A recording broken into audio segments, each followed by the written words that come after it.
Welcome to Business Class, a podcast for people wanting to upgrade their thinking, upgrade their learning, and upgrade their life. I'm your host, Eugenia Panderhos, founder of Business Class Collective, best-selling author, and life coach. If you're an entrepreneur, a startup, or someone who dreams of reaching their full potential, then you're in the right place. You'll feel empowered and inspired to design the life you've always wanted. Let's do this.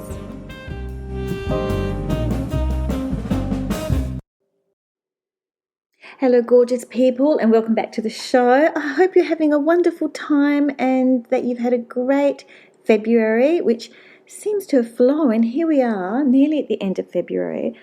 I don't know where January went. In fact, last week I went to my dentist and he didn't know where January went. So I think we're all kind of just getting really into the swing of things in February, and I know that I am. So what I wanted to talk to you about today is it's the beginning of the year, and I wanted to talk about optimism. How do we increase the likelihood of our personal success, and what has optimism got to do with that? Well, it's about cultivating the habit of being optimistic, and in the process creating realistic goals and taking positive action. Optimistic people have a solution for every problem. But conversely, pessimistic people have a problem for every solution. Optimistic people are creative.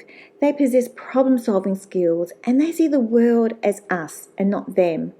This group of people experience less stress and usually enjoy better health because of it. They are operating from their locus of control, and this self-belief is a great motivating force that fuels the conviction that they will triumph in face of challenges and difficulties. Remember the message in the book, The Little Engine That Could? It goes something like, I think I can, I think I can, I think I can. And yes, it's a great reminder that our mindset matters. So the question isn't who is going to let me, it's who's going to stop me. And that's a famous quote by Ayn Rand. So how do we become optimistic? Well, firstly, notice what went well during the day. That's what you need to focus on. Examine your day, reflect on it, and just think what went well today. Secondly, believe that good things can happen to you. When you believe that good things can happen to you, you are a magnet to receive good things happening to you. Thirdly, when things go wrong, don't blame yourself, but make it a lesson on what can be done differently next time. We are constantly learning, we are constantly evolving, and every challenge has a lesson, and it's up to us to learn what that lesson is. Fourthly, acknowledge the moments that have gone well and celebrate them. This is really important. Like, take that moment to pat yourself on the back. Take that moment to bask in your light.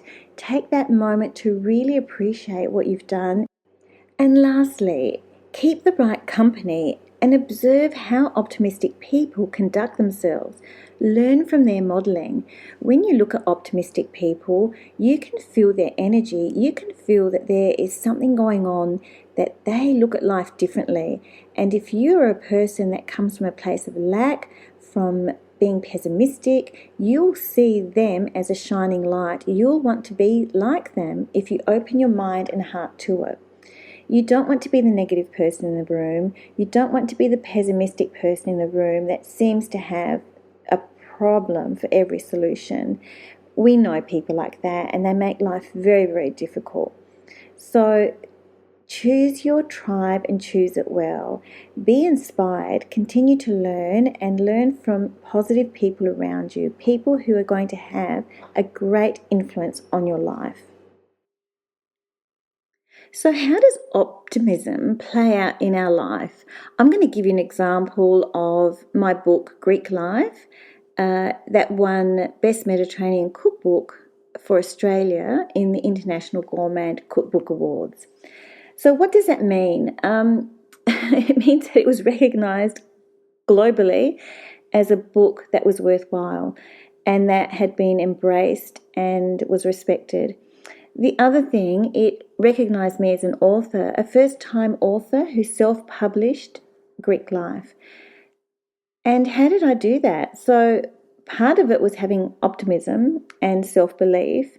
that only happened after I had doubts and was playing small.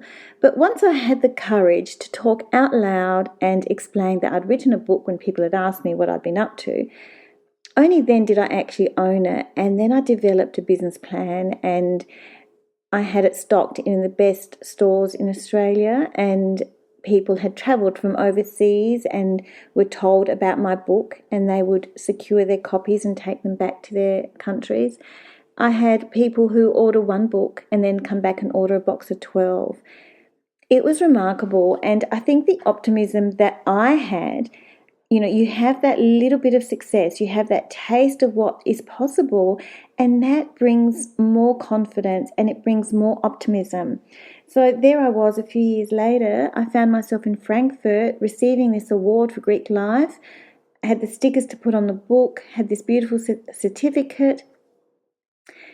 And I just looked around and I looked at myself and I looked at the book and I thought, if I didn't have an optimistic viewpoint, if I weren't in a position to back myself and really, really believe in what I had achieved and presented, this wouldn't have been possible. So self-belief, optimism, celebrating the wins along the way, initially they're small wins, then you have bigger wins, and that becomes a cycle and it just gets better and better. So I'll give you another example. The book has been out of print for the last few years, well before COVID, and then COVID happened, so of course I couldn't get the book printed. And when COVID pretty much subsided, we all know about the ships stuck in the harbour with freight on board that couldn't get delivered, and I didn't want that for my book, so I've only just waited. It's getting reprinted right now as we speak, and so is my second book, Greek Food for Sharing. So yesterday I sent a couple of emails, one to my subscribers to let them know to expect the book in a couple of months and they could put their pre-orders in, and then I sent one to my stockists. And the reason I did this is I've had multiple emails, telephone calls, text messages saying, Jeannie, when are you going to re-release these books? So I was excited to share that news, which is just wonderful. And then I made a phone call to one of my stockists who actually placed an order for 144 books. Can we just take one moment now? One stockist has decided they want 72 copies of each of the books, and I am just overwhelmed. They've had so many requests for Greek life and Greek food for sharing that they wanted to secure that amount as an initial order. And you cannot do that when you're playing small. You cannot do that when you're hiding behind a product. So whatever that product is, whatever you're bringing to the world, you've got to find ways to bring it to the people and make it shine and make it available. So recently I've been invited to be an author presenting at a Greek event, and that's a privilege. I'll have my books again with me and people will be able to purchase them and I'll autograph them. It's a wonderful experience to be supported locally, supported globally. I couldn't have done any of this without that community, and it's just been absolutely remarkable. So I feel optimistic about the future. I feel optimistic about my skill set. I feel optimistic about my strategy and how to get it out there. I feel optimistic about my author page on Amazon that allows people to get my books wherever they are in the world, either as a Kindle or a paperback. I feel optimistic about life. Life gives us challenges, but it really is up to us to switch our mindset and say, what can we do about this? There's no room for wallowing. Nothing ever good comes from wallowing. And I'm here to tell you, you've got to back yourself. You've got to believe in your journey. On another note, with my events at Business Class Collective, I've had amazing events. I've had, a room full of 20 people or 25 people. I've had a room of 15 people. I've had a smaller table of 10 people, depending on what the topic is and people's availability. But each one has been a successful coming together of people who want to share and learn and be inspired. So I'm very grateful for this journey. I plan on hosting events every month. And next week I have the idea of love. We're celebrating the month of love, which is February.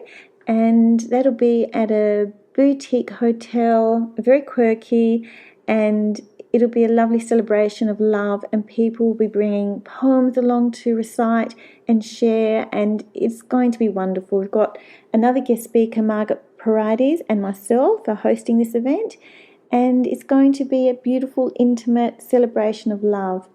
On March the 12th, I have the CEO of Meals on Wheels, Sharon Bauer, and I cannot wait to bring her to you. So these tickets are available. I'll put some links in the show notes as to where you can get the tickets, and it's just a beautiful experience at Business Class Collective where we support business owners, individuals, and those who want to continue to learn and be inspired. So join me on the journey wherever you are in the world.